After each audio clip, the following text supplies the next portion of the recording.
Bueno, buenos días. Mi nombre es Laura Montaño. Yo soy investigadora de Ambiente y Sociedad, abogada y estudiante de Economía. Y pues nada, los invito hoy, o los saludo hoy desde el segundo diálogo en cuarentena que estamos haciendo desde Ambiente y Sociedad. El día de hoy vamos a hablar sobre el estado de emergencia, el impacto económico que ha tenido este estado de emergencia en el que nos encontramos actualmente y los impactos que tiene también en derechos humanos. Creo que es muy importante al contexto en el que estamos entender cuáles son los alcances, cuáles son los derechos que se pueden ver vulnerados por este Estado y qué es lo que está pasando especialmente territorialmente, económicamente en Colombia. Bueno, les quiero presentar y quiero darle la bienvenida a dos invitados muy especiales que nos están acompañando. La primera es Erika Castro. Ella es investigadora y directora de la Clínica Jurídica de la Universidad de Medellín. Es la coordinadora de la Red de Derechos de Acceso. Hola, Erika.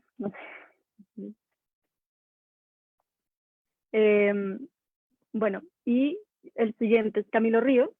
Él es un economista de la Nacional, ha trabajado en el Ministerio de Hacienda, en el Departamento Nacional de Planeación y actualmente se encuentra en la Superintendencia Financiera como asesor.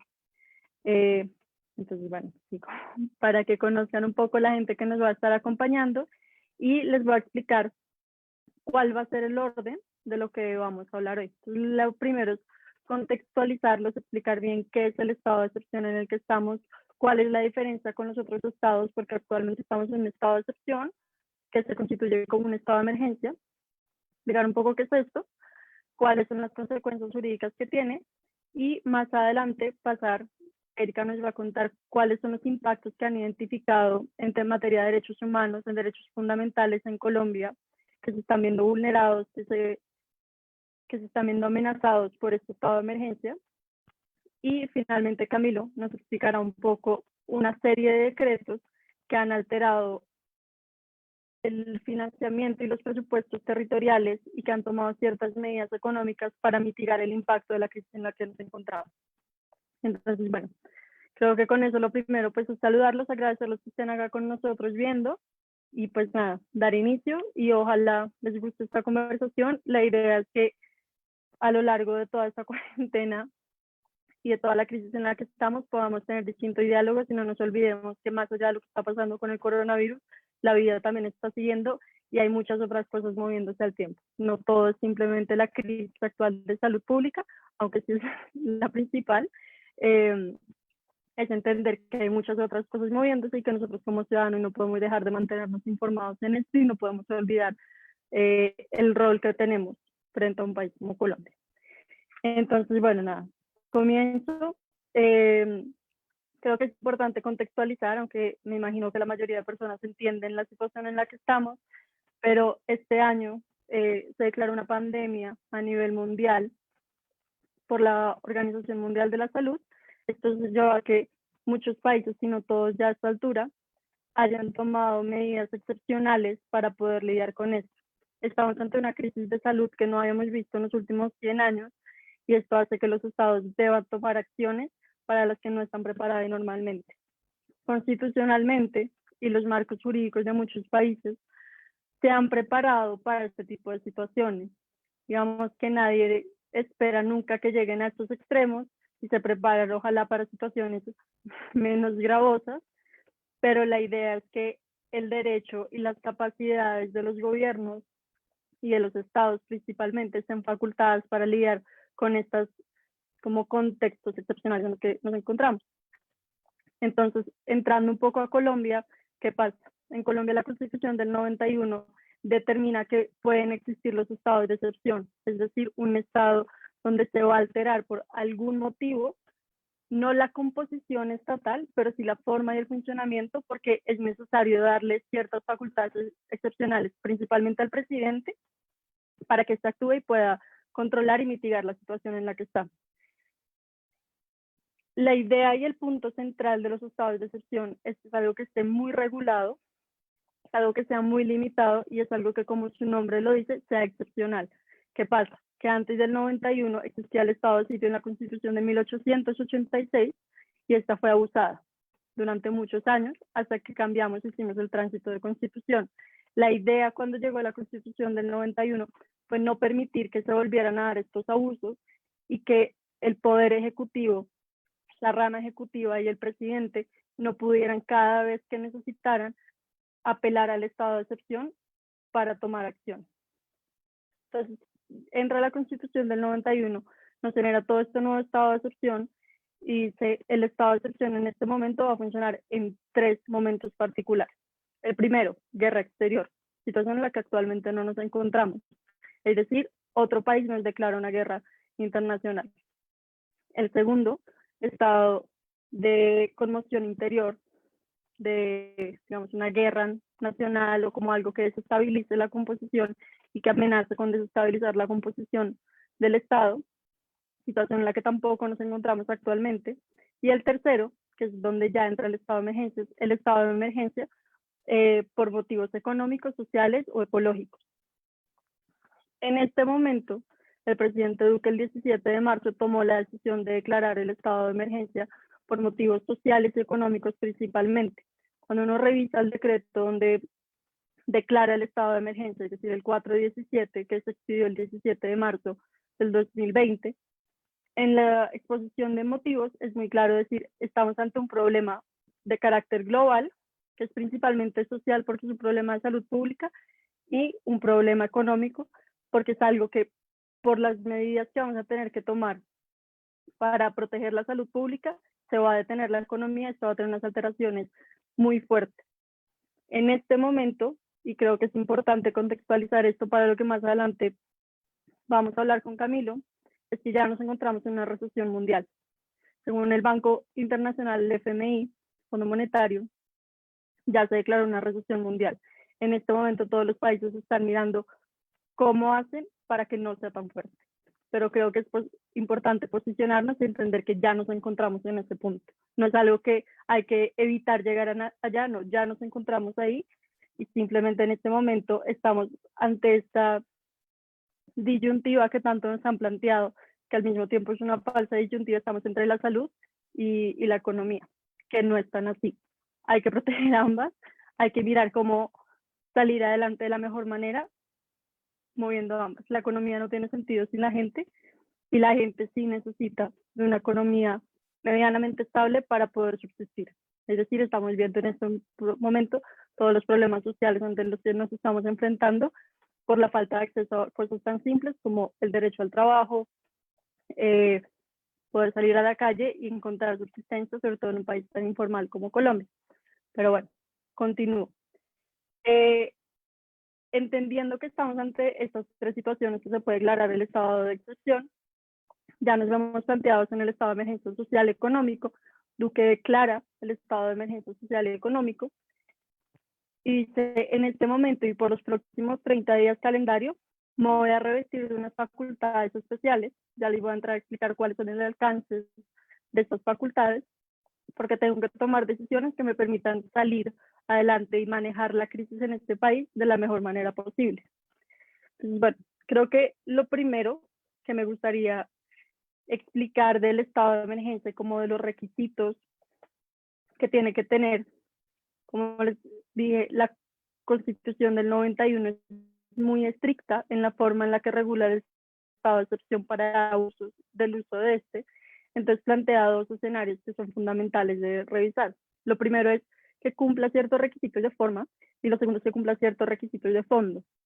Es decir, hay ciertas cosas que debe tener un decreto de estado de emergencia, de estado de excepción para que sea válido, y ese decreto y esa forma tiene que tener un contenido que se justifique de acuerdo al mandato constitucional para que también se considere válido. Entonces, bueno, los requisitos de forma los explico rápidamente como para que se entienda.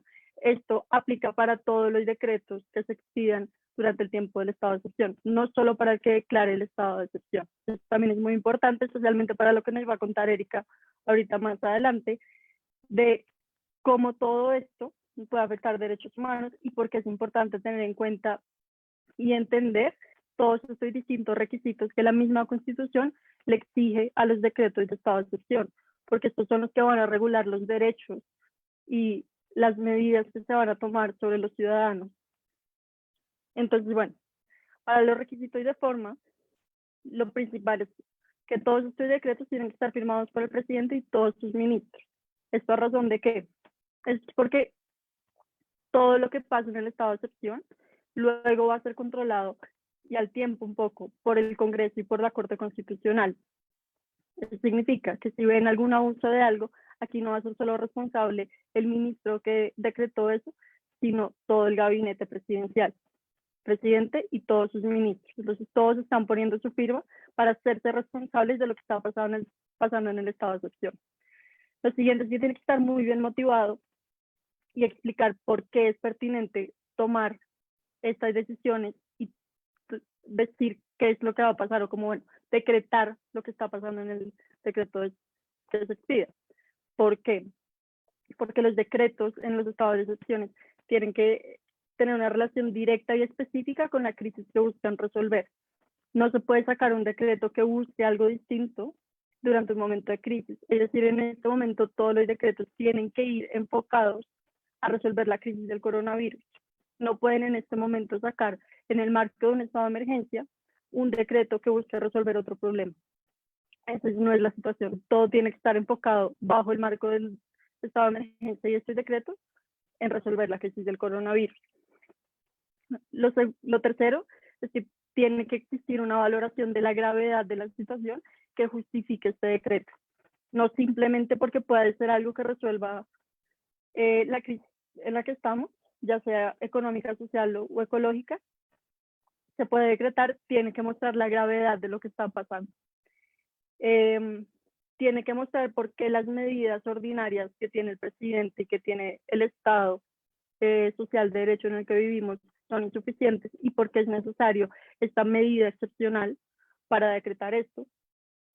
Tiene que especificar en qué parte del territorio va a ser. Creo que en este momento es evidente que es en todo Colombia.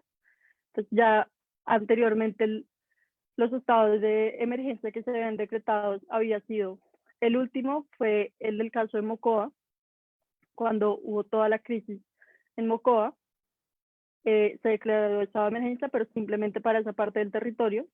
Antes de eso, en el 2015, también hubo un estado de emergencia simplemente en los departamentos limítrofes a Venezuela por la migración venezolana. Estos han sido los últimos 2 estados de emergencia que se declararon en los últimos años.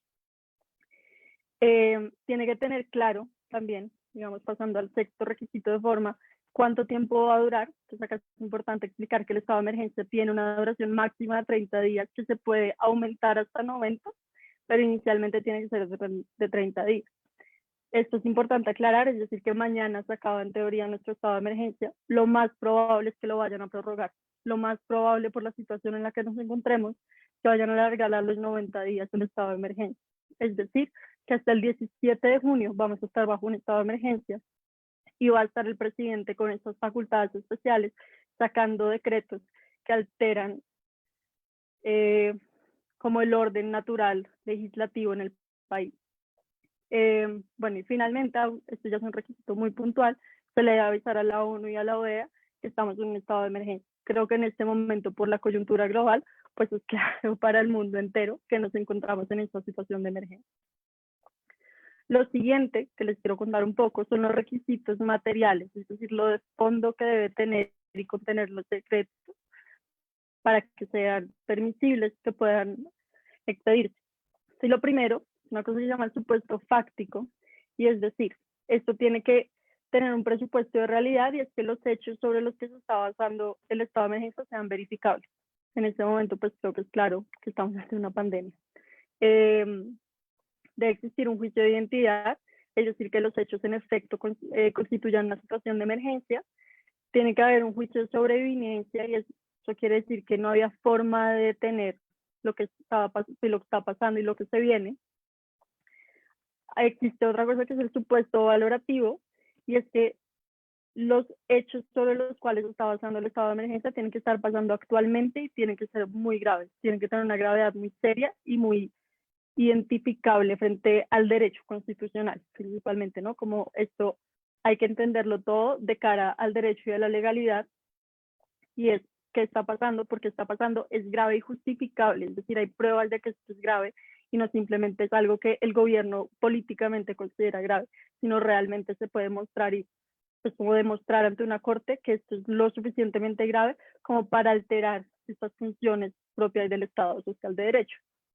El siguiente, que es el supuesto de necesidad, es que busca explicar y que el decreto muestre que las medidas ordinarias que tiene el presidente, es decir, que las facultades que ya de entrada tiene el presidente, son insuficientes para tomar todas las decisiones que tiene que tomar para salir del estado de emergencia, ¿sí? Para salir de la crisis en la que estamos y que no tenga que entrar al estado. Y explicar también por qué tiene estas necesidades legislativas. Es decir, bueno, puede que no me alcance todas las facultades que tengo, pero puedo moverlo de otra forma, no necesito revestirme de facultades legislativas, es decir, no tengo que actuar yo presidente como el Congreso de la República, sino puedo buscar otras maneras para lidiar con la crisis. En el caso del estado de emergencia, el presidente tiene que ser muy claro, es decir, en este momento yo tengo que tener la rapidez de acción de sacar leyes como si fuera el Congreso y no tener que esperar todo el trámite legislativo, todos los debates para modificar cosas que necesito que se modifiquen ya por la urgencia en la que estamos.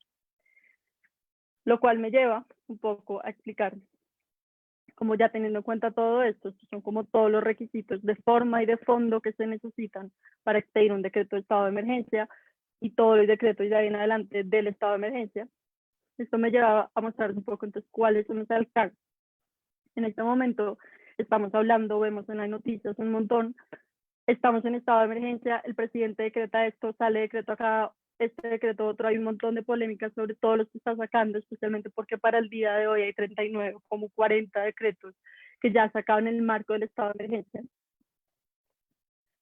que la gente ni siquiera sabe qué contienen todos estos, solo sabe qué contienen los más populares que están en las noticias. Es decir, vimos todos que se creó un fondo de emergencia, vimos todos que están decretando ayudas sociales, entonces toda la parte de los mercados que se van a dar de solidaridad, de las ayudas a las personas pensionadas, de la gente, no sé, como jóvenes en acción, familias en acción, todos son los decretos que conocemos, pero hay 40 que están pasando en este momento y no entendemos muy bien qué está pasando, siendo que deberíamos estar pendientes, porque vemos lo que nos está mostrando en las noticias, pero hay muchos cambios legislativos que están ocurriendo al tiempo. Entonces les quiero explicar un poco cuál es el alcance del estado de emergencia, cuál es el alcance que deben tener estos decretos y más adelante, hablando con Erika, con ella vamos a poder hablar un poco de cuál es el alcance real que están teniendo. Como nos va a poder comentar un poco qué es lo que realmente está pasando en todos estos decretos. Entonces, bueno, para hablar de los alcances de las medidas en el estado de emergencia, creo que el primero y lo más importante es entender que esto se da para cambiar las facultades del presidente. Es decir, el presidente puede sacar sus decretos regulatorios, es decir, para regular algo muy puntual, una ley, puede sacar decretos que regulen cosas en el marco de su trabajo como jefe de Estado, como jefe de gobierno, cosas muy puntuales. Estos decretos se suelen expedir, digamos, un ejemplo muy básico es, yo como jefe de gobierno nombro al ministro, eso se hace a través de un decreto, no pasa nada, no tiene control de la Corte Constitucional, no tiene control del Congreso, simplemente se hace. Pero en este momento el estado de emergencia lo que nos está haciendo es que le da al presidente básicamente las facultades que tiene el Congreso. En este momento el presidente puede expedir leyes con las facultades que le reviste el estado de emergencia. ¿Por qué? Por lo que les comentaba anteriormente, la idea es que no dependamos de toda la demora del trámite legislativo para tomar decisiones, porque es tan grave la situación actual que las decisiones se tienen que tomar hoy y ya. ¿Qué pasa? Entonces, en la ley estatutaria del estado de emergencia, del estado de excepción, es muy claro hasta dónde puede llegar el presidente. Entonces, el presidente ya puede expedir leyes, ya tiene esta capacidad legislativa, pero esto no le da una carta blanca para hacer lo que quiera. Los derechos humanos, los derechos fundamentales de las personas no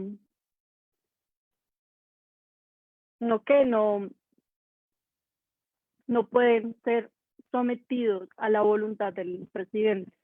Se aclaró mucho durante la creación de la ley estatutaria, durante las discusiones de la constituyente en el 91, se aclara por la Corte Constitucional en repetidas sentencias las veces que se ha declarado un estado de emergencia, que derechos como el derecho a la vida, como el derecho a no ser desaparecido forzadamente, el derecho a no ser sometido a torturas ni a tratos inhumanos, entre muchos otros, se deben mantener intactos durante un estado de emergencia. Nada de esto es negociable, nada de esto se puede sobrepasar simplemente por la emergencia en la que estamos.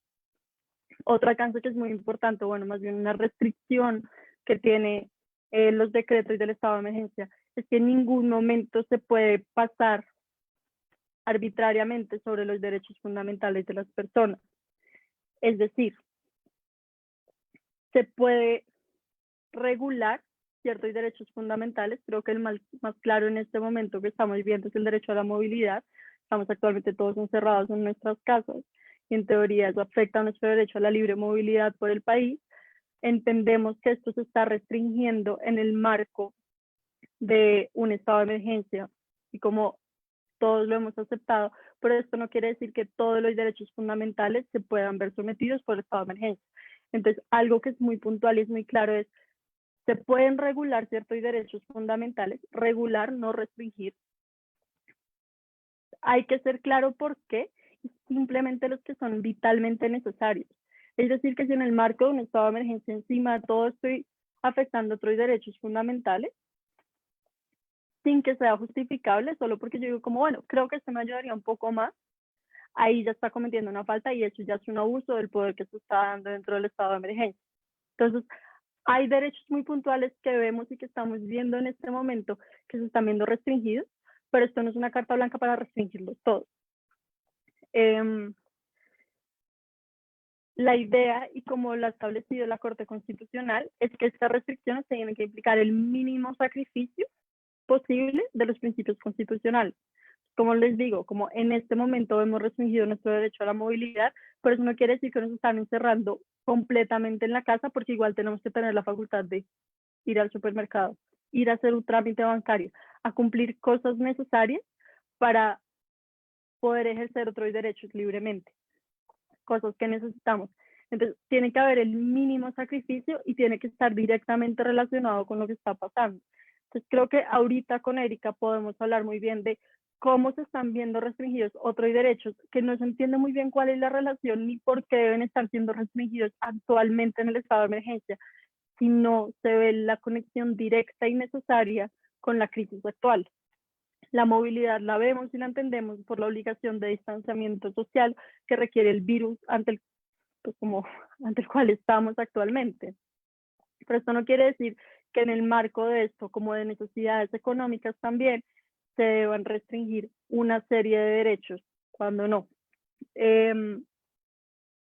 Bueno, creo que algo, como ya un poco para terminar, los alcances y como estas restricciones que debe tener y como en dónde está enmarcado el estado de emergencia, es que el estado de emergencia, por el mero hecho de revestir de nuevas facultades al presidente, está destruyendo, está como reacomodando los funcionamientos de un Estado social de derecho. Ya no se ven las tres ramas claramente, ya no se ve la separación de poderes tan claro, pero entonces la Corte Constitucional ha sido muy clara en muchas sentencias donde dice el hecho de que de manera inmediata se vea como este quiebre en la separación de poderes no quiere decir que se haya acabado la separación de poderes, no quiere decir que ahorita la presidencia está por encima de todo, lo cual me lleva al rol del Congreso y de la Corte Constitucional en el estado de emergencia y la importancia de cada uno de estos. Entonces, ¿qué pasa? Se declara el estado de emergencia. El presidente expide todos sus decretos, digamos que asume los roles del Congreso, pero la idea es que se mantenga la separación de poderes y el legislativo, es decir, el Congreso, pueda tomar acciones sobre lo que está haciendo el presidente y que el judicial, es decir, la Corte Constitucional en este caso, pueda tomar acciones sobre lo que está haciendo el presidente. Entonces, el presidente expide estos decretos El Congreso tiene 30 días para revisarlos, para pronunciarse sobre esto.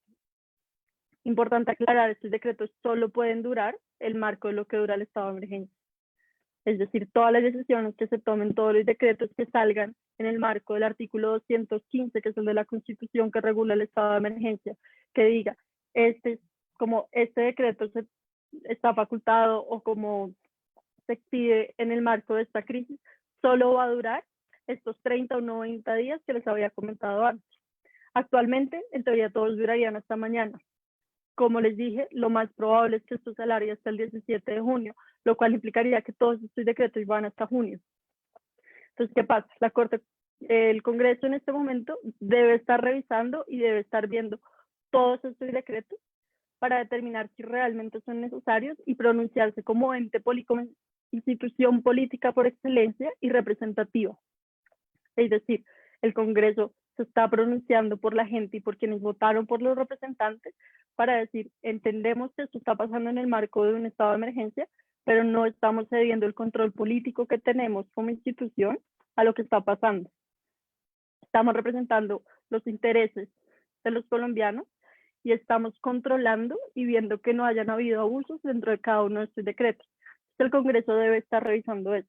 Ahora, ¿qué pasa? Que como esta emergencia particular implicó un distanciamiento social, se dio en un momento en el que el Congreso no estaba sesionando, hubo unas demoras para que el Congreso volviera a empezar.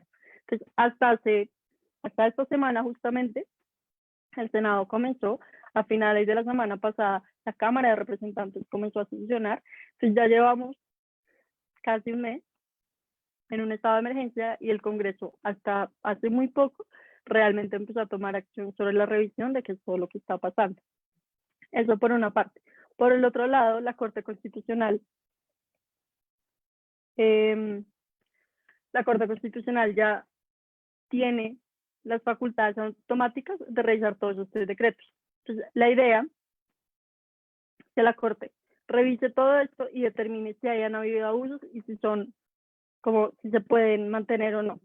Pero entonces, bueno, ya creo que con este marco podemos pasar a lo que nos va a comentar Erika, y es un poco hablar de cuáles han sido los abusos y que ha identificado ella, que ha hecho un seguimiento muy juicioso en los decretos que se han expedido en este estado de emergencia. Entonces, pues, Erika, si quieres, por favor, prende tu micrófono y nos cuentas un poco cuál ha sido el trabajo que han realizado desde la coordinación de la Red de Derechos de Acceso y pues como tú como abogada nos puedes comentar mejor. Ok, bueno, muchas gracias, Laura. Gracias también por la invitación a hablar un poco de lo que estamos haciendo en la Red de Derechos de Acceso y el observatorio que hemos creado sobre el tema. Quisiera saber cuánto tiempo tengo para no extralimitarme. Si quieres, porfa, tienes 15 minutos. Perfecto. Bueno, bien. En especial, el análisis que nosotros hemos venido haciendo durante esta emergencia tiene que ver con el derecho de acceso a la información y las restricciones o limitaciones que se han dado con ocasión de los decretos legislativos y los decretos ordinarios. Incluso estamos viendo también directivas circulares que contienen, digamos, como de manera derivada de estos decretos, algunas limitaciones. Y digamos que la inquietud, la idea de empezar con este tema se da ante la cantidad de información que circula en redes sociales desde el 17 de marzo con la declaratoria sobre las medidas a implementar durante el estado de emergencia. Las alocuciones presidenciales, los tweets del presidente anunciando medidas, incluso antes de expedir los decretos legislativos o los decretos ordinarios, las diferentes interpretaciones del contenido de los decretos, de cómo se van a aplicar las medidas, lo que conlleva una gran desinformación. Casi que este estado, creo yo que por toda la evolución que ha tenido las redes sociales y el acceso tan amplio, bueno, amplio en un sentido porque ahora vamos a ver que es muy complejo en términos de una verdadera divulgación a Internet, casi que estamos hablando de que se está legislando por redes sociales y por la página web de la Presidencia de la República. Entonces, en la red de derechos de acceso, que es una red de universidades que en principio se crea con universidades en Medellín, hacen parte la Universidad de Medellín como fundadora, conjuntamente con la Universidad Autónoma Latinoamericana, la Universidad de Sabaneta, la Universidad de Envigado, organizaciones como el CELEAN, bueno, y otras universidades que hacen parte de la red. Decidimos iniciar un observatorio que nos permitiera identificar claramente cuáles eran las medidas adoptadas, por esto mismo que te comentaba, ¿no? De la cantidad de información, pero también la poca seguridad jurídica sobre esas interpretaciones que se están haciendo en las redes y que empezaron a darse de una manera también como, pues, como desde tantas fuentes y en ese caso, pues la idea nuestra era, bueno, vamos a revisar la fuente directa, la fuente que nos entrega seguridad jurídica sobre lo que especial y concretamente está, digamos, reglamentando, legislando el gobierno en los términos de la emergencia económica, social y ecológica. Cuando uno precisa hacer eso, la principal fuente es el diario oficial. Nosotros sabemos, digamos, bueno, desde el derecho o quienes estudiamos derecho sabemos que una norma, una ley, un decreto o cualquier acto administrativo general siempre será de alguna manera pues oponible, tendrá efectos jurídicos siempre y cuando surta su publicación en el diario oficial. Y eso está regulado en la ley 489 del año 98, precisamente en el artículo 119. Este artículo es muy claro en decir que únicamente con la publicación de los actos administrativos de carácter general que se haga en el diario oficial se cumple con el requisito de publicidad para efectos de considerarse la norma vigente y oponible. Hay otras normas, como la ley 962 del 2005, del artículo 7, que si bien dispone que la administración pública deberá disponer al público toda la información, y en este caso estamos hablando de decretos, leyes, actos administrativos de carácter general o documentos de interés público, y que lo deberá hacer a través de sus páginas web luego de los 5 días de su publicación. Si, eso no iría o sin perjuicio, digámoslo así, de su publicación en el diario oficial. La publicación entonces del en el diario oficial de las normas, y yo pues diciendo esto, sobre todo para los abogados y abogados que nos están viendo, pues es algo pues obvio, ¿no? Para los que estudiamos derecho, la publicación es lo que hace eficaz una norma y oponible la norma. Pues nuestra sorpresa fue que cuando empezamos a revisar el diario oficial, después del decreto de aislamiento, y empezamos a revisar la página web, la sorpresa nuestra era que las normas no estaban publicadas.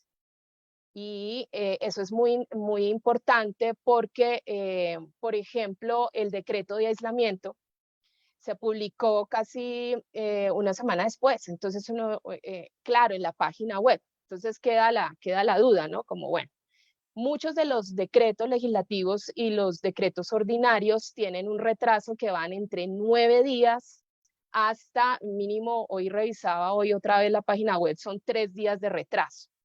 Alguien podría decir, bueno, pero pues retraso de publicación en la página web, ¿sí? Pero hay que tener en cuenta varias cuestiones. Incluso si estamos en normalidad, la página web del diario oficial es administrado, bueno, y el diario oficial en sí es administrado por la Imprenta Nacional, una empresa industrial y comercial del Estado, que tiene a su cargo su publicación y divulgación. Si nosotros analizamos las normas que regulan el diario oficial y que hablan de los canales de información del diario oficial, básicamente son 3 canales. Es la impresión física, su divulgación por la página web, o si tú tienes una suscripción directa con la imprenta nacional y te llega directamente a tu correo o a tu casa el diario oficial. Claro, también hay otro canal que es la comunicación telefónica, pero por comunicación telefónica no te van a leer el diario oficial. Y obviamente pues tendrás la petición como el derecho que tienes de acceder a documentos públicos. En ese caso, tanto en normalidad como en el estado de emergencia actual, pues realmente el acceso más amplio que tienes al contenido oficial del diario es la página web. Y lo absurdo es que en esta situación donde se necesita seguridad jurídica sobre el contenido de las medidas, pues la página web se convierte en el único medio posible de enterarte con seguridad jurídica de las normas y que efectivamente surtan la eficacia y oponibilidad que se necesita. Entonces nos ponemos a pensar, por ejemplo, en normas que fueron publicadas en la página web 9 días después. ¿Qué pasó durante esos 9 días? Si uno empieza a hacer, no sé si ahora podamos, desde el punto de vista económico, de lo que vamos a hablar, hacer un análisis de cuándo efectivamente esas medidas empezaron a implementarse y qué tan legítima es que el diario no haya sido divulgado. Porque efectivamente, si tú te pones a pensar, Laura, por ejemplo, en el documento de perdón, en el decreto de aislamiento, pues ese decreto estábamos empezando a prepararnos para todo lo que significaba aislarse sin tener plena seguridad de las medidas. O sea, nuestra comunicación se daba, o más bien nuestro conocimiento de la norma, se daba a partir de lo que dijeran las redes sociales y lo que dijera la página web de la Presidencia de la República. Y eso para un Estado de Derecho es gravísimo, porque estamos yendo en contra por lo menos de, pues como de una cantidad de principios, pero el principio de publicidad de los actos administrativos, el principio de transparencia, el principio de máxima publicidad y pues incluso estamos yendo contra todo el principio democrático donde nosotros como ciudadanas y ciudadanos tenemos que tener la posibilidad de conocer con seguridad las normas del Estado para poderles hacer control y hacer ejercicio pleno y efectivo de nuestros derechos. Entonces, ante esa realidad, pues efectivamente empezamos a hacer un análisis de esos decretos. Se han expedido más de 60 decretos durante la emergencia. También hay algo que tú tocabas ahora en tu intervención que es bien interesante y es el control entonces automático de estos decretos. Fíjate que el decreto de aislamiento es un decreto ordinario que se basa realmente en la emergencia sanitaria, no es un decreto legislativo, entonces no tiene tampoco ese control automático de la Corte Constitucional.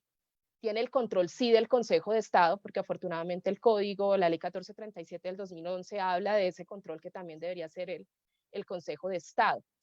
Y hay autores, bueno, tenemos profesores bien interesantes publicando sobre también la figura de la elusión constitucional, donde hay una teoría sobre los poderes ordinarios del gobierno y los poderes extraordinarios, donde el gobierno sencillamente piensa que esta emergencia se puede manejar a través de poderes ordinarios y por eso la emergencia sanitaria y el aislamiento es de orden de decretos ordinarios.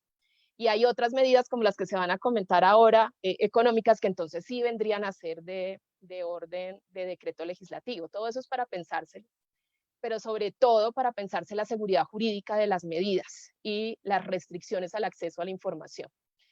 Esto originó una intervención ante la Corte Constitucional. La primera intervención que hicimos es en el control de constitucionalidad del decreto de declaratoria del estado de emergencia, solicitándole a la Corte Constitucional que por favor le advierta al gobierno la manera en que deben ser divulgados con seguridad jurídica los decretos legislativos y bueno, y los otros decretos que está expidiendo. Y que tenga especial control sobre las restricciones entonces que se están surtiendo al acceso a la información y la violación a los principios de máxima divulgación, transparencia y publicidad.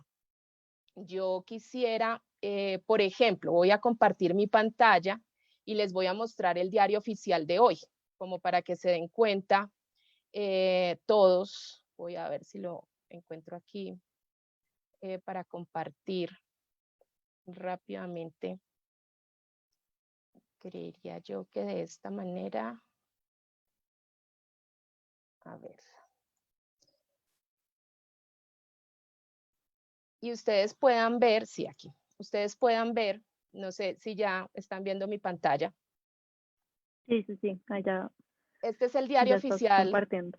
claro, gracias, este es el diario oficial de hoy, uno ve en la parte de arriba del diario que dice jueves 16 de abril, con la bueno, con la hora, y fíjense que el último diario oficial publicado es el 51.284, que fue publicado el 13 de abril de 2020. Eso quiere decir que las normas expedidas en los días 14, 15 y 16 incluso no han entrado en vigencia, no son en este momento oponibles ni tienen eficacia jurídica. Y cuando tú vas a ver, pues se han expedido un montón de normas entre el 16, perdón, entre el 14 y el 16 de abril. Y esto digamos que es un ejemplo de los más, pues digamos, más sencillos, porque voy a compartir, voy a mostrarles uno de los cuadros de análisis del observatorio, donde encontramos, por ejemplo, una lista, a ver si lo encuentro acá, sí. Una lista, voy a bajar aquí rápidamente. Espero no marearlos en este momento. Por ejemplo, bueno, este es el segundo informe entregado por el observatorio, pero por ejemplo, ya que estamos hablando de temas económicos, el decreto 486 del 27 de marzo de 2020, que crea un incentivo para los trabajadores y productores del campo, se adopta, como su nombre indica, el 27 de marzo, pero su publicación en la página web del diario oficial, que sería el 51.269, se surte hasta el 1 de abril, es decir, con 5 días de retraso. Claro, alguien dirá, bueno, pero se publicó en la versión impresa, pero pues la versión impresa no la puede ver sino la imprenta nacional o quien la imprimió, porque en ese caso, ¿cómo aseguramos realmente la divulgación del diario si lo único que nos queda en este momento es la página web? Ahora, nosotros somos conscientes en el observatorio de la brecha digital que hay en el territorio, ¿cierto? Y pues lo que estamos solicitando también a través del control constitucional de la Corte es decirle al gobierno habilite los demás o habilite más canales de divulgación del diario oficial. Porque, por ejemplo, hace poco en uno de estos tweets yo mostraba cómo se había ampliado entonces esta medida de aislamiento y llevábamos 3 días sin conocer el texto real. Tampoco estaba publicado en el diario oficial, entonces nadie nos está dando realmente certeza. Y entonces lo que se está haciendo es un cambio, ¿no? O sea, las normas entonces ahora se conocen es por un tuit del presidente, por lo que se vea en redes sociales o por lo que podamos encontrar en la página de internet de la Presidencia de la República. Hay un caso muy, muy complejo que también los abogados tenemos que revisar y es que un diario oficial, por ejemplo, el del 4 de abril, se publicó en la tarde del lunes 6, o sea, pasa todo el fin de semana, tienes acceso real hasta la tarde del lunes 6, pero el martes en la mañana, cuando vuelves a revisar la página web del diario oficial de la imprenta nacional, no está publicado. O sea, desfijan el diario y lo vuelven y lo publican hasta el miércoles 8 de abril. Eso es una violación al principio de seguridad jurídica impresionante. Y nadie, y quién puede tener seguridad de lo que tenía el diario oficial, porque además quería comentarles también que si ustedes entran a la página del diario oficial, ustedes no pueden descargar el diario oficial. Entonces, a lo sumo, tienen que hacer lo que hemos hecho nosotros en el observatorio y es tomar fotos de la página para incluso conocer el contenido de los decretos, el contenido real.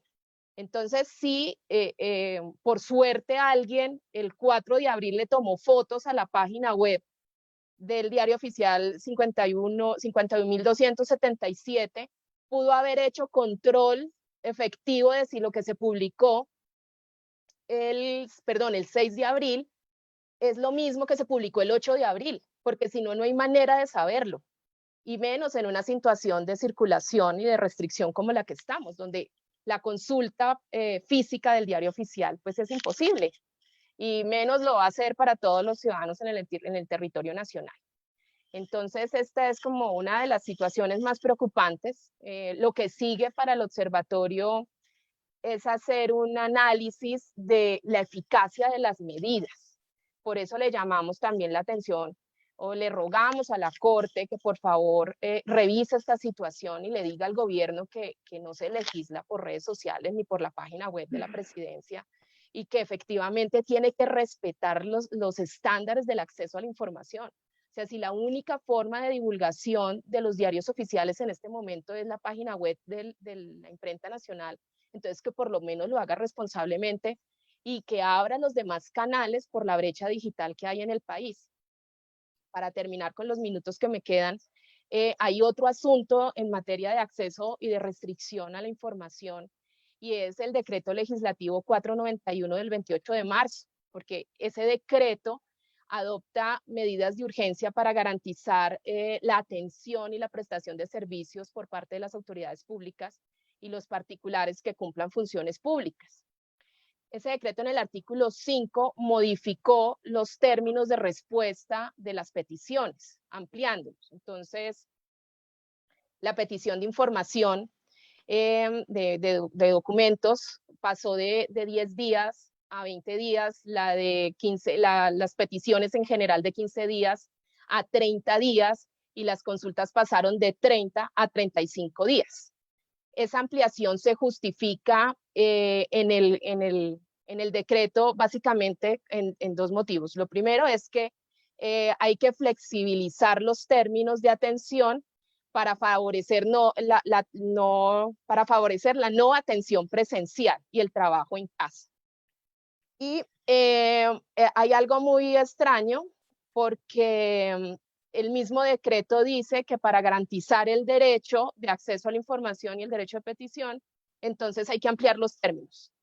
Es muy extraño, porque, o sea, es decir, lo que quiere el gobierno es garantizar un derecho por medio de la restricción del mismo derecho. Es básicamente, es confusa realmente la exposición de motivos, porque si la finalidad es tomar medidas que garanticen la atención de la prestación de los servicios, además mediante el uso de tecnologías de la información, como también lo dice, de manera que se flexibilice la atención presencial para evitar la propagación del virus COVID-19, limita también las posibilidades de la tecnología, porque a pesar de que todas las peticiones entonces se van a contestar por los medios digitales y por correo electrónico, hay que ampliar los términos. Entonces, dice también, y es bien interesante esto, porque uno de los fundamentos es que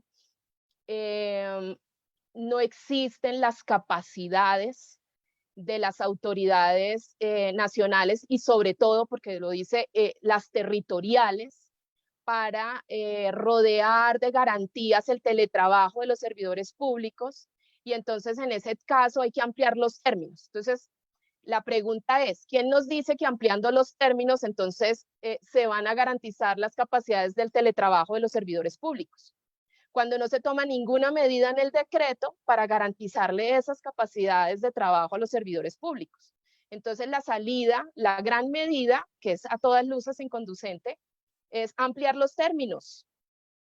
¿Sí? Entonces, la conducencia del decreto no tiene nada que ver justamente con la motivación, que es que no haya atención presencial, que no se propague el virus, que podamos proteger a los usuarios y a los servidores públicos, y que además de eso, creería yo que entonces el ampliar los términos tiene que ver más bien con proteger la negligencia del Estado para no entregarle las capacidades suficientes a un servidor público para que pueda trabajar en su casa. Básicamente es eso. Y con eso, lo que estamos haciendo es una gran restricción del derecho, porque si ustedes se fijan, por ejemplo, en los términos de las peticiones generales, son 30 días. este estado de emergencia, como también lo exponía Laura, va hasta mañana, ¿sí? Son 30 días calendario. Este decreto es del 28 de marzo. No sabemos si se publicó el 18 de marzo, ya saben, ¿no? No hay seguridad, o sea que no tengo idea tampoco cuándo fue que empezó la eficacia del decreto. Entonces, pero si usted interpuso, digamos que haciendo un acto de fe con el decreto legislativo y que se publicó el 28 de marzo, si usted interpuso una petición el 28 de marzo, nunca le iban a contestar durante el estado de emergencia. Entonces, lo que hay es una restricción total del derecho de acceso a la información mediante el instrumento o el mecanismo de petición, porque pasarán 30 días o 35 días o 20 días incluso y nunca le iban a contestar. En últimas, el decreto tampoco hace ninguna mención especial sobre las solicitudes de información que tengan que ver justamente con los temas relacionados con salud pública, con la atención que necesitamos. Entonces, no hay ninguna medida especial que tenga que ver con solicitud de atención de servicios en salud, con la prestación de medicamentos, etcétera, que es imposible en un estado como este restringir el acceso a la información de esa manera cuando lo que necesitamos es cumplir y profundizar los estándares de nuestras leyes de acceso a la información.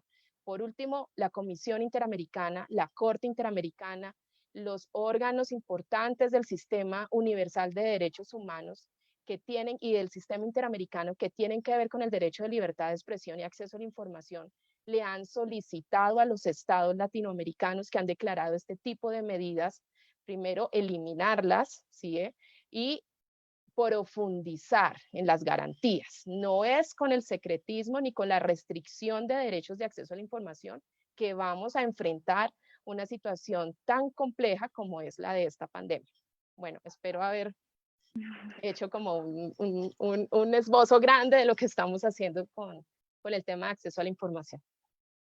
No, súper interesante y creo que teníamos como algunas preguntas pensadas para ti, pero las respondiste todas con tu intervención, entonces muchas gracias. Justo te quería preguntar por el decreto 491 con todo lo que nos cuenta del derecho de petición, aparte porque algo que pues lo dejo un poco como modo de reflexión, es que igual el derecho de petición ya establece que si se necesita más tiempo para recolectar ciertos documentos, se puede decir, responder dentro de los términos, como dentro del término, decir, necesitamos tanto tiempo más para recolectar estos términos y a partir de ahí ya como que se aplaza o como se aumenta esos términos de respuesta. Entonces, como está alargada solo porque sí de este decreto no queda tan claro realmente cuál es la necesidad cuando la misma norma constitucional te da esta capacidad de alargar si realmente es necesario, mientras que alargar esto, como tú muy bien explicas, puede afectar muchos otros derechos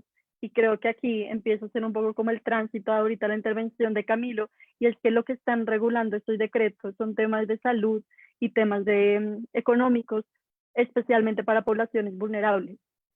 Es decir, estos decretos te están hablando a ti de ayudas económicas, de, no sé, la devolución del IVA, por ejemplo, de las ayudas a familias en acción, a jóvenes en acción. ¿Y qué pasa si no se está cumpliendo con alguna de estos? ¿Qué pasa si alguna de estas personas quiere hacer una pregunta y mediante derecho de petición, ejerciendo un derecho fundamental, hace esta pregunta y no obtiene respuesta porque se aumenta el plazo? Y como tú muy bien explicas, ya básicamente durante todo el estado de emergencia no va a haber respuesta.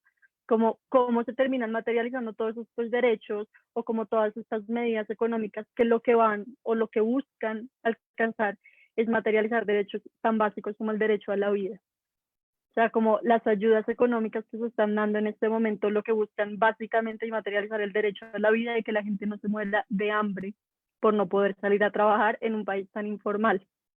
Entonces creo que es muy importante como entender todo lo que tú nos estás contando es muy preocupante al mismo tiempo, pero entender la importancia de esta seguridad jurídica y es que no es un tema de, ay, es que no lo publicaron, es un tema de, es que si yo no tengo la garantía de ver qué derecho tengo en este momento de tanta emergencia, de tanta incertidumbre, yo no sé qué puedo pedir, porque o sea, todo está muy incierto y creo que eso es como una sensación general, como todos estamos un poco como al aire viendo qué pasa y si ni siquiera podemos acudir a las medidas que está tomando el gobierno, si ni siquiera podemos ver, por ejemplo, económicamente qué está pasando, ¿cómo vamos a poder exigir esto? ¿Cómo vamos a poder apelar? Entonces, pues me parece muy interesante. Hay un par de preguntas para ti, pero creo que las quiero dejar para el final, para mezclar un poco como luego como estas preguntas tras la intervención de Camilo. Un poco como para seguir haciendo este tránsito. Luego de lo que nos cuenta Erika, es importante entender ahora no solo toda esta parte formal de los decretos y como todas estas necesidades reales de publicidad, de garantías de seguridad jurídica, de acceso a la información para ver qué contienen estos decretos, sino es importante también entender que todos estos decretos están regulando cosas, como decía, fundamentales. Principalmente siento que este estado de emergencia se ha enfocado mucho en la parte económica, en términos económicos, en ayudas sociales, en medidas para desviar presupuestos y poder tomar acción frente a la crisis de salud pública. Entonces, para eso, pues quiero como introducirlos a Camilo, ya lo había presentado un poco al principio. Él es economista, ha trabajado en el Ministerio de Hacienda, en el Departamento Nacional de Planeación, en la Superintendencia Financiera, y nos gustaría, Camilo, que nos expliques un poco, pues, estos decretos que habíamos seleccionado. Tal vez te dejo a ti para que nos vayas contando un poco sobre cada decreto, como cuáles son los impactos, como realmente económicamente qué está pasando, y ya que vemos que no es tan fácil acceder a la información de estos decretos y de entrada que económicamente no es tan fácil leerlos si uno no entiende muy puntual lo que está pasando de fondo, nos parece interesante que tú nos expliques y nos ayudes a desarrollar en qué consisten estos decretos y qué alcances económicos están teniendo. Entonces, pues te dejo a ti la pantalla. Hola, hola Laura, ¿cómo estás? Primero que todo, pues muchas gracias por la invitación. Y pues la idea sí es poder pues, tratar de explicar de la mejor manera pues, los principales decretos de esta emergencia que estamos viviendo pues, por la pandemia del coronavirus. Entonces, los decretos que habíamos, pues antes de que todo, primero sí es importante precisar que esta crisis económica que se viene durante no solo este año, sino en los años venideros, va a ser una de las más importantes que hemos vivido pues en nuestras vidas, por lo menos, y es porque, a diferencia de la crisis del 2008, que fue una crisis netamente financiera, esta crisis también tiene un choque en la producción real muy importante, dado que hay un cierre de fábricas, hay un cierre de la actividad económica y hay un cese del trabajo por parte de las personas. Entonces, esta no es una crisis financiera como las que normalmente vivimos, sino es una crisis que también afecta a la producción real de la economía y por lo tanto es muy importante combatirla y poder generar unas medidas que favorezcan a que las personas puedan tener unas medidas y unos medios para poder sobrevivir este momento en el cual los ingresos de la gran mayoría de las personas se van a ver muy afectados. Y más por lo que hemos visto de las últimas proyecciones, por ejemplo, ayer el Fondo Monetario Internacional publicó el WIO, que es el informe por el medio del cual ellos hacen todos los pronósticos de crecimiento mundial y en la actualización de este trimestre mostraron que vamos a tener una recesión económica muy grande y ellos para el Fondo Monetario el golpe más importante de esta recesión económica se va a dar para Latinoamérica, lo cual es muy preocupante. Ellos incluso lo mencionaron como que vamos a tener una década perdida, que en esta década no vamos a crecer nada comparado con los niveles de crecimiento que teníamos en el 2015. Entonces, por lo menos por mucho tiempo, Latinoamérica se va a ver muy golpeada por el coronavirus. Y eso se tiene que ver principalmente por los altos niveles de informalidad que tenemos en la región, por la alta pobreza que hay en la región y también porque ya los países en la gran mayoría venían muy mal. Pues claramente Venezuela con toda la crisis política y económica venía mal, Argentina venía muy mal, Chile, que siempre ha sido el gran referente de la región, también por el año pasado con toda la crisis que vivió, también venía un poco mal. Entonces también es como toda la región se tiene que recuperar de todo este choque económico que está produciendo el coronavirus. Por ejemplo, para el Fondo Monetario Internacional, este año Colombia va a decrecer el 2,4%. Ese es el nivel de crecimiento más bajo que hemos tenido en esta historia desde que se mide. Entonces eso muestra el verdadero impacto económico que se puede tener, que se va a vivir del coronavirus. Entonces ahora sí, ya entrando más en detalle de todos los decretos que se han sacado desde el gobierno nacional para pues poder tratar de ayudar a la población, es importante pues resaltar el decreto 458, que fue el que habíamos hablado de la devolución del IVA. Esta devolución del IVA es muy importante y es un esfuerzo muy grande que se está haciendo desde el Departamento Nacional de Planeación y desde el Gobierno Nacional, dado que se está tratando de adelantar algo que se venía preparando para implementar en el 2021. El gobierno tenía planteado, pues dado la ley de financiamiento y el Plan Nacional de Desarrollo, estaba planteado la devolución del IVA empezarlo a partir del 2021. pero a esta crisis económica se trató de adelantarlo a este año, y a partir de este año se está empezando a hacer la devolución del IVA.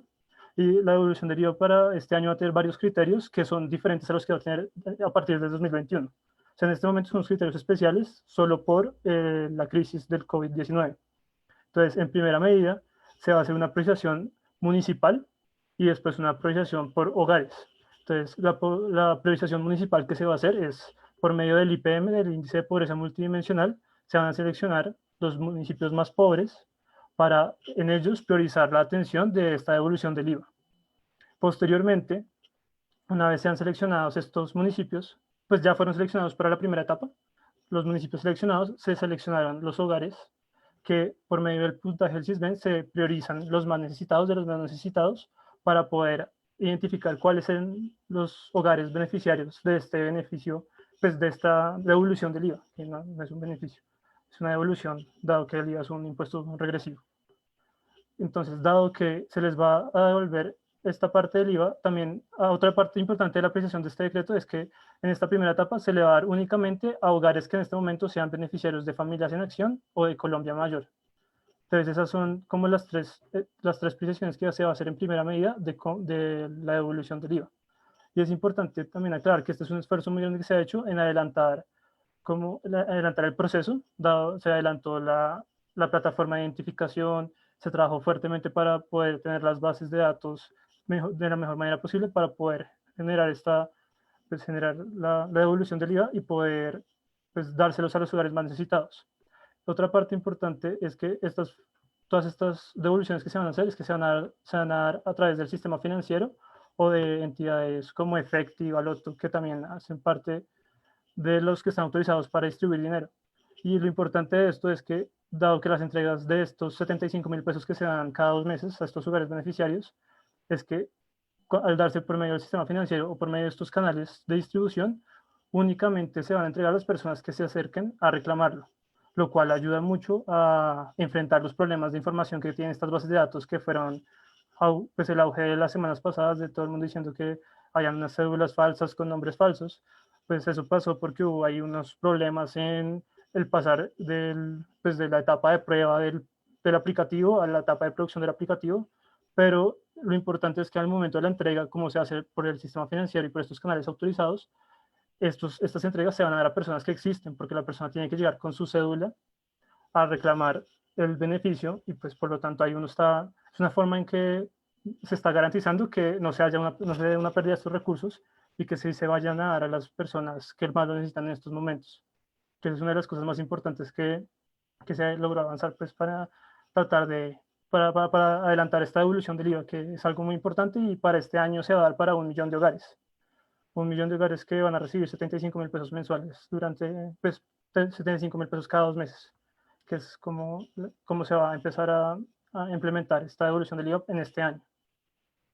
Otro decreto importante que queríamos hablar era el 444, que fue por el cual se creó el Fondo de Mitigación de Emergencia, el FOME.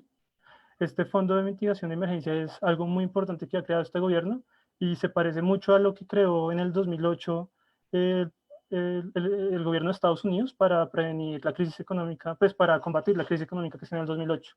Es un fondo en el cual se busca atender por medio de recursos que no se tenían antes, esta crisis económica. Y los recursos del FOME se van a ir principalmente para recursos de salud y también para ayudas de liquidez. Es importante también resaltar que estos recursos del FOME son recursos que se están prestando del Sistema General de Regalías, de los fondos de ahorro y estabilización del Sistema General de Regalías y del FOMPET, que es el Fondo de Ahorro del Pasivo Pensional de las entidades territoriales, se están prestando al FOME para poder tener en estos momentos esos recursos que son por el orden de 6 billones de pesos. Y con esos recursos se van a poder financiar todas las externalidades que se generen por medio del coronavirus.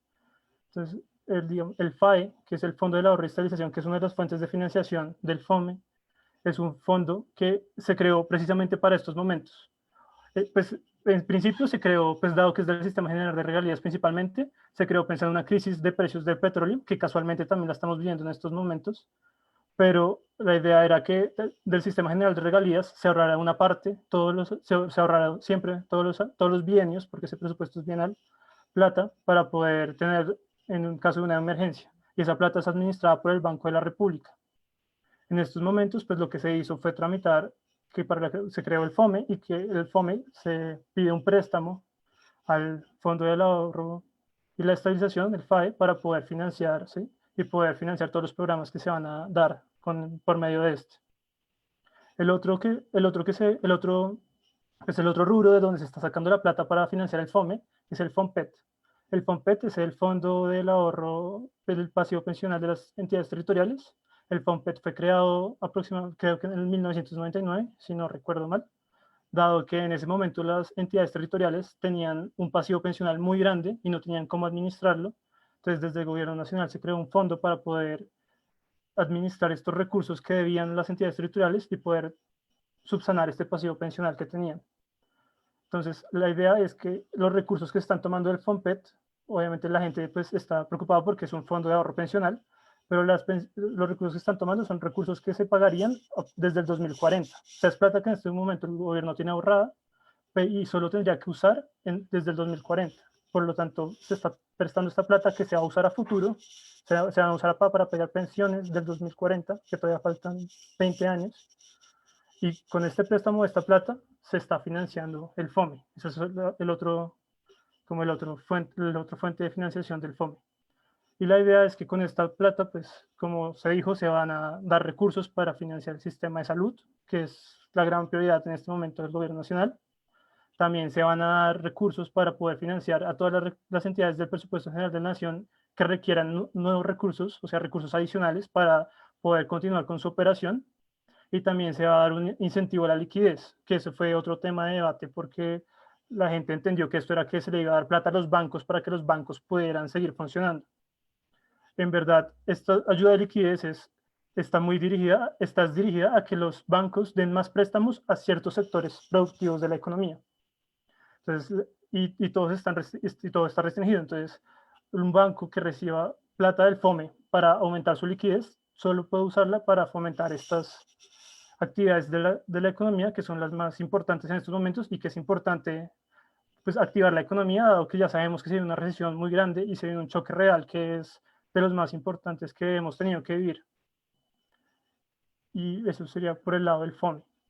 El otro decreto que me has contado que queríamos hablar era el decreto 461, que es por el medio del cual se da una reorientación de las rentas de destinación específica a las entidades territoriales. Entonces, las entidades territoriales se financian de muchas fuentes. Casi todas estas son rentas de destinación específica. ¿Qué significa que sean rentas de destinación específica? Una renta de destinación específica es que esa plata, desde que se causa, ya tiene un gasto.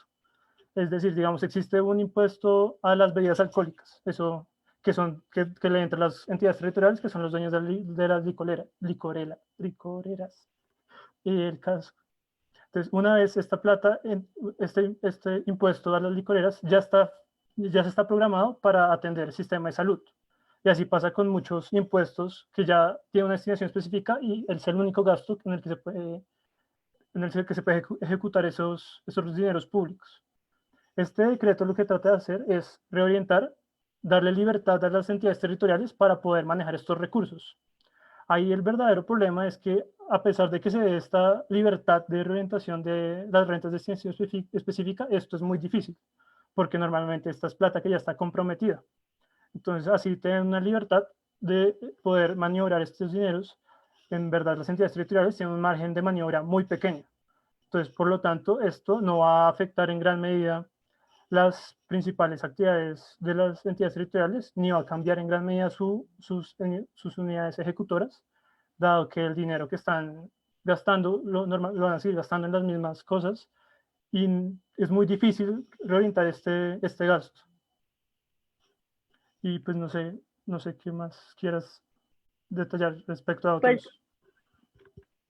Pues bueno, justo acá nos están haciendo unas preguntas en vivo que creo que están interesantes como para ver si las puedes contestar y un par que se me ocurrieron a mí durante tu presentación.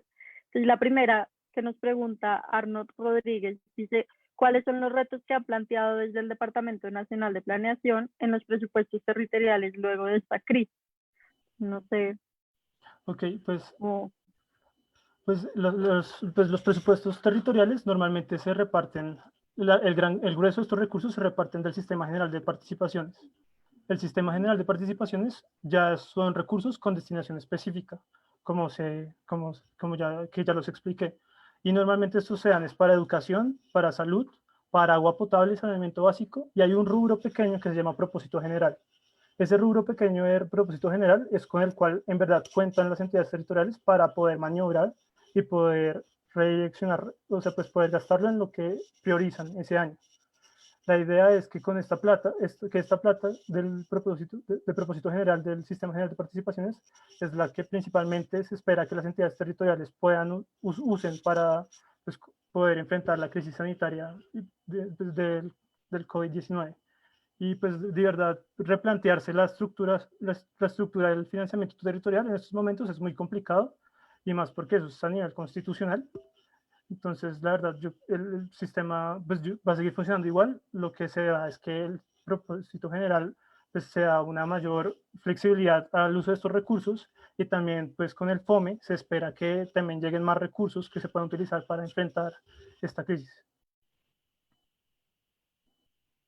Ok, y dos personas nos preguntan cosas muy similares, que creo que es una preocupación tal vez muy generalizada en este momento, y es, no sé qué ha pensado el DNP, no sé qué sabes tú de las personas que no están inscritas en estas bases de datos, porque entonces vemos que ya se soluciona como todo este problema y toda esta incertidumbre que había en las cédulas, como bueno, tiene que ser gente que recoge, como que muestra físicamente su existencia y su cédula, pero pues la gente pregunta si no estamos en el base de datos, si uno no está ahí en estos programas de Familias en Acción, no sé. Ok, mira, este primer año, como se adelantó este proceso de evolución del IVA, se tomó la decisión de darle solo a Familias en Acción y Colombia y Adulto Mayor por medio del Sisbén que existe en estos momentos. Pero también es importante aclararle a la gente que este año se está haciendo el barrido de Sisbén 4. Entonces, una persona que quiera en estos momentos entrar a la base de datos del Sisbén tiene que comunicarse con su entidad territorial. Normalmente las alcaldías en todas las entidades, en todos los municipios son los que manejan el Sisbén del municipio. Entonces una persona se tiene que comunicar con la alcaldía y pedir ser sisbenizada. Una vez sea sisbenizada, ya entra en la base de datos, y a partir del 2021 se va a empezar a priorizar, ya se va a cambiar, o sea, esto es solo este año. Para el 2021 sí se va a cambiar el mecanismo de evolución del IVA y se va a utilizar como base principal el Sisbén 4. Entonces es importante que las personas que consideran que deben recibir la devolución del IVA por ser personas que están en situación de vulnerabilidad, pidan ser parte del barrio Sisbén 4 y den sus datos para que así puedan acceder a sus beneficios. Pues súper interesante, gracias como por esa aclaración. Creo que es algo importante que la gente sepa, porque creo que eso no ha quedado muy claro como en el debate nacional. Creo que en general la gente está viendo como estas ayudas focalizadas, que pues por cierta practicidad se puede llegar a entender, pero eso no quita que la realidad, que la gente está en una situación muy difícil a nivel nacional y no simplemente la gente que ya se había identificado. Entonces, qué interesante que por lo menos para el 2021 está como esta opción, está como nuevo barrido del Sisbén 4. Entonces, creo que para la gente que nos está oyendo, pues chévere que guarden esta información, que se acuerden de esto, que compartan como esto que está pasando con personas que conozcan, porque sí es importante que entre todos nos ayudemos a informar más y más como todas estas medidas para saber pues qué acciones tomar individual y colectivamente frente a esta crisis, pues porque creo que es algo que todos tenemos que afrontar pues, lo más juntos posible. Bueno, pues no sé si quisieras algo adicional para concluir, o si quieres puedo pasar a hacer unas preguntas a Eric. No, pues si quieres pasamos a las preguntas. No sé si hay algo más que decir. Sí. Listo, perfecto. Entonces, muchas gracias por tu intervención, muy interesante. Creo que aclara muchas cosas. No veo más preguntas en Facebook que nos están viendo. Por favor, si tienen preguntas, déjenlas. Si ven el video más adelante, déjenlos. Nosotros nos mantenemos en contacto con Camilo y con Erika, entonces podríamos responderla ahí más adelante. Pero por favor, escríbanlas en el video. Y pues con eso paso a hacerle las preguntas a Erika que nos estaban haciendo. Hay una pregunta que me parece muy interesante y dice, ¿consideras que herramientas como el diario oficial son fundamentales para garantizar una visión crítica de los ciudadanos en un contexto crítico y de limitaciones de todo tipo, más allá de ser simples formalismos legales? Hola, sí, tiene que ser así. Es una herramienta que nos permite garantizar esa visión crítica porque sencillamente es la única herramienta que ha dispuesto el ordenamiento jurídico colombiano que nos permite tener seguridad exactamente sobre cuáles son las medidas que ordena el gobierno en una situación de emergencia. Entonces, imagínense, Camilo, Laura, lo que puede suceder en un momento dado que en una red social alguien se le dé por alterar el contenido de un decreto que ha sido compartido millones de veces en una red social y que no tengamos cómo contrarrestar el contenido de esa medida con el documento fidedigno, legítimo, oponible con eficacia jurídica, que el único documento que nos va a dar esa seguridad es lo que se publicó en su momento en el diario oficial. Incluso porque aquí está el contrapeso también del poder del gobierno. El gobierno puede estar tentado por X o Y motivo, no me voy a meter en la discusión de cuáles serán los motivos del gobierno, puede estar tentado a modificar la norma, ¿sí? E incluso decir que eso no fue lo que se decretó. Y como no hay cómo hacerle comparación, porque nadie conoce el impreso del diario oficial, ni se conoce la norma, entonces dime tú, ¿dónde queda la seguridad real? O sea, ese caso no es imposible, ese caso es muy posible, ¿sí? Entonces, fíjense lo que yo les conté de esos diarios oficiales que se publican un día, se desfijan y solo hasta el otro día vuelven y se publican, sin que tú puedas ni siquiera bajar el diario oficial, es que no puedes descargar ni siquiera el archivo PDF. Entonces, ¿dónde queda la seguridad? O sea, yo creo que este estado de emergencia nos alertó, porque esto ya venía pasando con el diario oficial. Entonces nos alerta aún más en este momento donde tenemos una restricción real de nuestro derecho de circulación. Ahora, el gobierno debe divulgar con seguridad jurídica, debe divulgar la norma fidedigna y legítima donde exactamente se publica y donde se obliga. Fíjense, por ejemplo, con el decreto de arrendamientos y desalojos.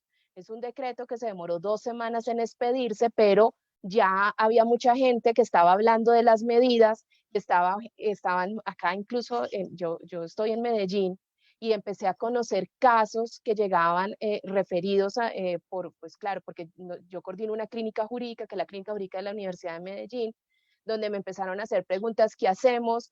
Tanto arrendatarios como arrendadores, cuando ni siquiera la norma estaba publicada. Y eso, si ese pánico se crea en las redes sociales compartiendo un decreto, entonces díganme, ¿realmente dónde queda la seguridad jurídica del Estado? Ahora, esa seguridad jurídica que nos da esa única herramienta que se ha publicado, porque nadie puede decir en el Estado colombiano que la página de la Presidencia de la República es la página que me va a dar a mí fe del contenido verdadero del decreto. Eso no está dentro de nuestro ordenamiento, ni nos puede dar fe una locución presidencial. O sea, nosotros sabemos que la fe no la da el texto publicado. Entonces es una herramienta crítica para el control del Estado, de la gestión pública y de la corrupción. Es una herramienta por medio de la cual podemos ejercer la participación ciudadana, podemos ejercer informadamente nuestros derechos. Es una herramienta que nos permite conocer, ¿cierto?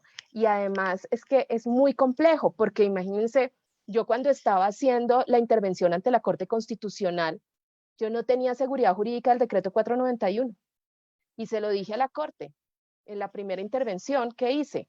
Le dije, atendiendo a la buena fe de la página de la Presidencia, porque ni siquiera tengo el texto original que debe estar en el diario oficial, porque yo como ciudadana colombiana en este momento, lo único que tengo es la página web del diario oficial.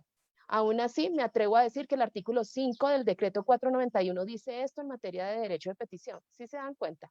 Entonces, más allá de que sea una formalidad, es la única manera de que los colombianos y colombianas tengamos seguridad sobre lo que se nos está planteando en un estado de emergencia como este.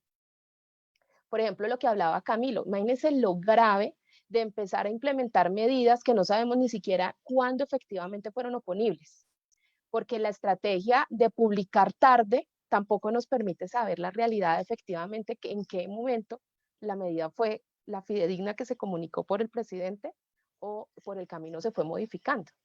Entonces, sí, efectivamente, para mí, más allá de una mera formalidad, es lo que nos está defendiendo en el Estado de Derecho. Entonces, yo sí espero que nuestra intervención ante la Corte Constitucional sea efectiva y que después, pues ojalá fuera ya, la imprenta nacional tome conciencia y el gobierno de lo que está pasando en términos de divulgación de las normas.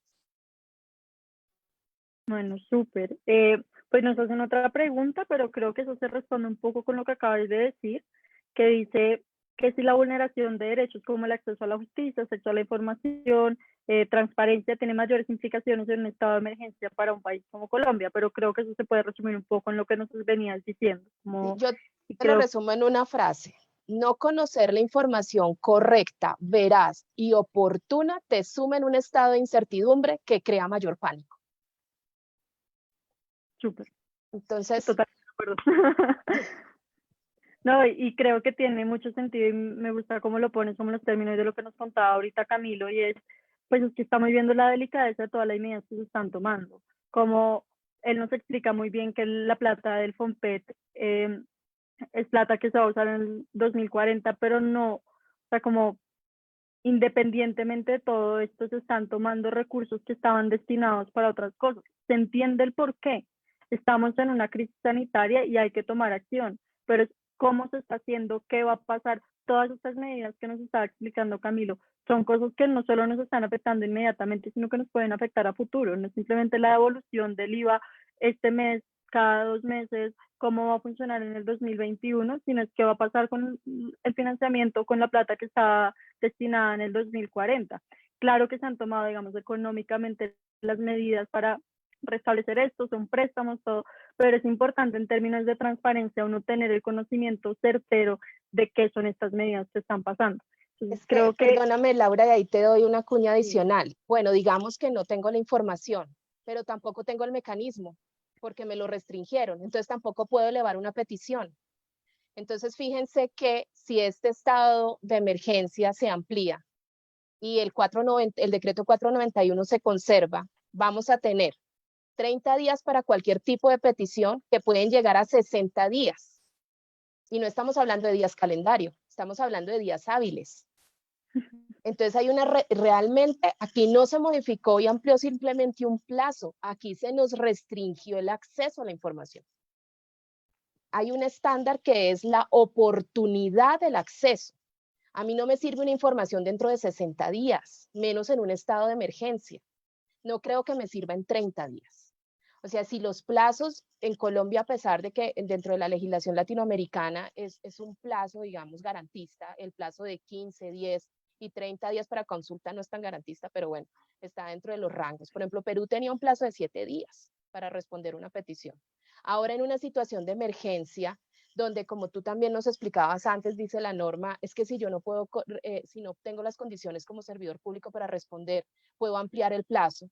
En las mismas condiciones quedó restringido el acceso a la información. Entonces no cuentes con 30 días, cuenta con 60 días para contestar. Porque es que el servidor público tampoco tiene las condiciones para contestarte dentro de la emergencia. Porque ningún decreto, ni siquiera el 491, fortaleció las capacidades del teletrabajo de los servidores públicos. Claro. No, y algo como, pues tal vez un poco para cerrar esto y pasar ya a la última pregunta, creo que ya con eso podemos cerrar la conversación. Creo que para ilustrar la gravedad, digamos, como esta falta de acceso a la información y como incluir un poco este tema, es que pensémoslo en términos médicos. O sea, Colombia es un país que se mueve en temas de salud mucho con derecho y de peticiones, con tutelas para acceso con las EPS.